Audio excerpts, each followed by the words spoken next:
In 2019, a pharmaceutical CEO named Elizabeth Holmes was convicted of fraud. She faked blood tests, lied to investors, and cost people their actual lives. And you know what her employees said? They said she was so confident. Meanwhile, I spent 3 hours yesterday rehearsing how to say good morning to my neighbor because I was worried my tone was too aggressive. I have a master's degree. Elizabeth Holmes dropped out of Stanford. One of us is worth billions on paper, and the other one is me.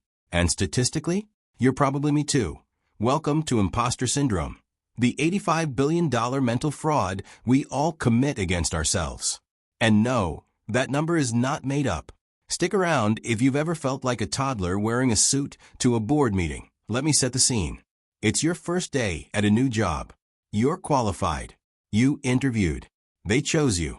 But your brain? Your brain is currently running a background process that sounds like this. They made a mistake. Any second now, Gary from HR is going to kick down that door with a clipboard and say, "Sir, we meant to hire the other Kevin, the one who can actually use Excel without crying." And here's the thing. This isn't just being humble. This is a documented, studied, peer-reviewed psychological phenomenon that affects literally everyone you've ever admired. Studies show that 70% of people experience imposter syndrome at some point. But here's where it gets spicy. That same research found it hits high achievers the hardest. Your barista? Probably chilling. Your surgeon? Panicking in the break room that they're not really a doctor. Your favorite YouTuber? Currently wondering if this script is cringe and if I should just delete my channel and move to a cabin. But let me tell you about someone who had it worse than all of us. Way worse. And he literally went to space. Meet Mike Massimino, real NASA astronaut. Flew on 2 space shuttle missions. Fixed the Hubble telescope. In space. Where you can't call a plumber if you mess up. Before that, he applied to NASA 4 times. He got rejected 3 times. The 4th time, he got in. And you know what he said his first thought was? I don't belong here. They made a mistake. This man had a PhD from MIT. He was selected from thousands of candidates. And his brain's first reaction was that NASA, literally the organization that put humans on the moon, accidentally hired the wrong guy. And it gets better. His first spacewalk? The one where you're outside the ship, nothing but void between you and Earth. He got a water leak in his helmet. In his actual helmet. While in space. He couldn't see. He could barely hear. And his first thought wasn't I'm going to die. It was I knew I wasn't good enough for this. He survived, obviously. But here's the kicker. After he retired, he went to teach at an Ivy League school.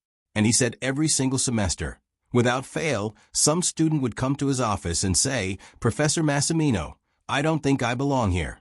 And he'd tell them, "I went to space and I still feel that way." The feeling doesn't go away. You just stop letting it drive. Okay, so why does this happen? Why are our brains like a toxic ex who slides into our DMs every time we succeed? Enter the Dunning-Kruger effect. Psychologists discovered something beautiful and terrible. The less you know, the more confident you are. And the more you know, the more you realize what you don't know. Competent people live in this valley of, "Oh no, I actually suck." Incompetent people live on Mount Stupid, yelling about how great they are. Elizabeth Holmes? Peak of Mount Stupid. You, watching this, worrying you're not good enough? You're in the valley, which means you're probably actually competent. But wait, there's more. Your brain is also running something called negativity bias.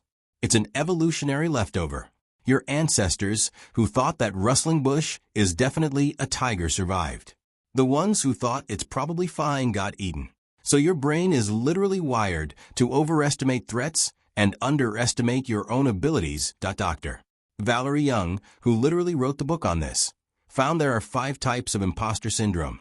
And I bet you'll recognize yourself. Number 1, the perfectionist. If I get 99%, I obsess over the 1%. I once rewrote an email 47 times. It was to cancel a subscription. Number 2, the superwoman or superman.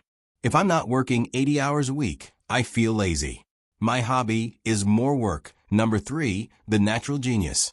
If I have to try hard, I must be bad at it. I should just know quantum physics intuitively, right? Number 4, the soloist. Asking for help is cheating. I once spent 6 hours on a problem that my coworker could have solved in 6 minutes. Number 5, the expert. I got a degree, but do I really know enough? I should probably get 7 more certifications before I speak. Which one are you? Comment below. I'm a perfectionist soloist cocktail with an expert chaser. It's exhausting. I need a nap. And before you think this is just a you problem, let me hit you with some names. Some people you definitely think have it together. Maya Angelou, Pulitzer Prize, Presidential Medal of Freedom. She said, I've written 11 books, and each time I think, they're going to find out now. I've run a game on everybody. Tom Hanks. 2 Oscars. America's dad. He said, no matter what I've done, someday someone will say, that's it.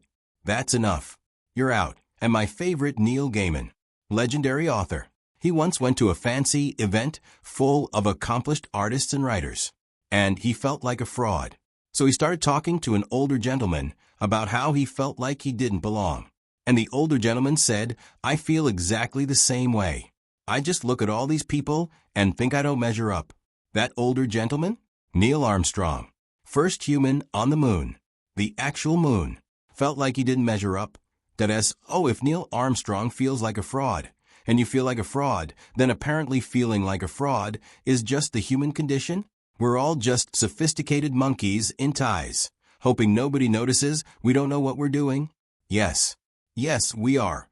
Remember when I said this was an $85 billion fraud? I wasn't being dramatic. Okay, I was being a little dramatic. But the math checks out. Studies estimate that imposter syndrome costs companies about $8,500 per employee per year in lost productivity, burnout, and turnover.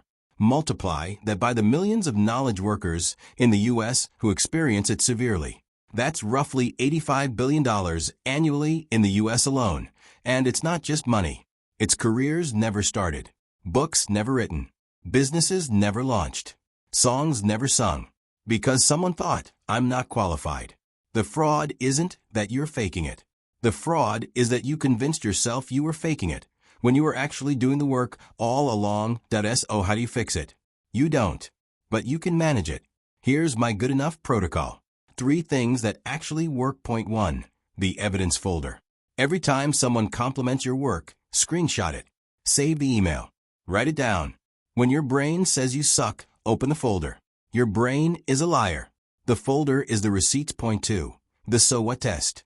Ask yourself, if I fail, what's the actual consequence? Not the catastrophic movie trailer version. The real version. If I mess up this presentation, I'll feel bad for a day, and then everyone will forget because they're thinking about their own problems. Point 3. Talk about it. The moment you say, I feel like a fraud out loud, someone else will say me too. And suddenly, you're not alone. You're in a club. A very anxious, very accomplished club. Mike Massimino, the astronaut, said the turning point was when he realized I may not be the smartest or the most talented, but I can work hard, and I can care, and I can keep showing up. That's it. That's the secret. Not confidence. Not talent. Just showing up, even when you feel like a fraud. Especially, then here's the truth, and I'm going to say it directly to you. You are not a fraud. The fact that you're worried about being a fraud is evidence that you care about doing good work. Actual frauds don't worry about this. Elizabeth Holmes slept fine. You're losing sleep. Imposter syndrome is just your brain's overactive smoke alarm. There's no fire. You're not burning down. You're just cooking. And maybe you're not a Michelin star chef yet, but you're in the kitchen, you're learning. And you're showing up so the next time your brain says you don't belong here, try this. Maybe I don't feel like I belong here, but I'm here anyway. And I'm staying until they make me leave. And they won't make you leave. Because you're not Elizabeth Holmes. You're you. And you're doing better than you think. Hit subscribe if your brain is also a toxic liar. Drop a comment with which imposter type you are. And remember, even Neil Armstrong felt like he didn't measure up. And he walked on the moon. You've got this.